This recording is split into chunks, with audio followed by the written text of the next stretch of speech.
యొక్క చేతిలో ఎంతో ఇబ్బందులు పడుతూ ఉన్నారు. గమనించండి, తన సంఘము ఓడిపోవటం అనేది, తన సంఘము అపజయపాలు కావటం అనేది ప్రభువుకి ఇష్టం లేదు.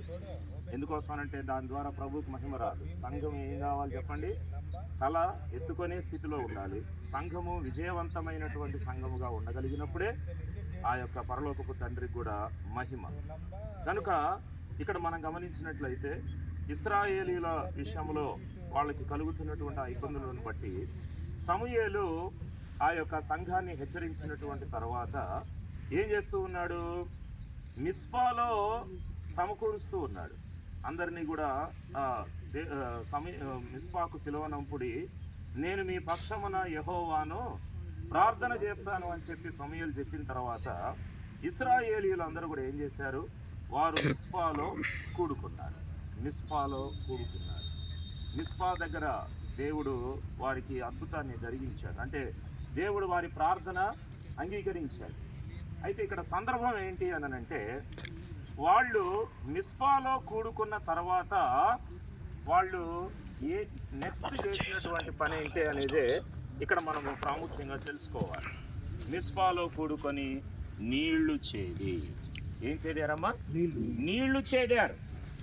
నీరు అనేది చాలా అవసరం కదా, మానవుడు బ్రతకటానికి నీరు అనేది అవసరం.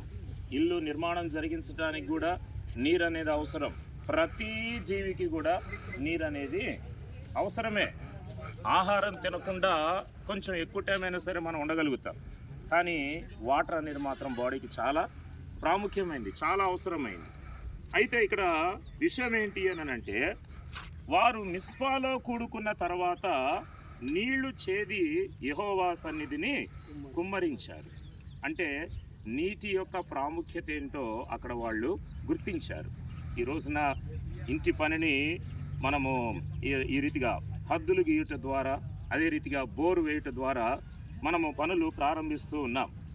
జాగ్రత్తగా గమనించండి, మనం ఇంటి పనులలో కూడా మాట ద్వారా కూడా లోక సంబంధమైనటువంటి పద్ధతి ఏది కూడా రాకూడదు. అందుకనే దీనినైతే లోకస్తులు ఒక రకంగా పిలుస్తారు, కానీ ఆ రీతిగా పిలవటానికి నేను ఇష్టపడను.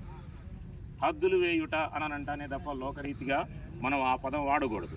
చాలామంది ఇప్పటికీ అదే పదం అంటే అలవాటైపోయింది. ఒక ఊత పదం లాగా ఆ పదాన్ని వాడుతూ ఉంటారు, కానీ అది కరెక్ట్ కాదు. అది దేవుని బిడ్డలుగా మనం ఏమనాలి? హద్దులు వేస్తున్నాం. తర్వాత ఈ బోర్ వేసేటువంటి పని. సరే, ఇప్పుడు బోర్ ఎందుకు వేస్తున్నాం మనము? ఇంటి నిర్మాణానికి ఏమవసరం చెప్పండి? నీరు అనేది అవసరం.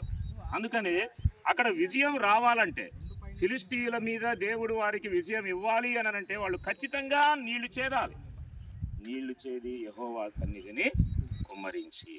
కనుక నీరు అనేటువంటిది ఆత్మీయ అర్థం ఏంటి అని అంటే దేవుని వాక్యం. దేవుని వాక్యం దగ్గరికి వాళ్ళు ఎప్పుడైతే వస్తారో అప్పుడే వాళ్ళకి ఫిలిష్తీయుల మీద విజయము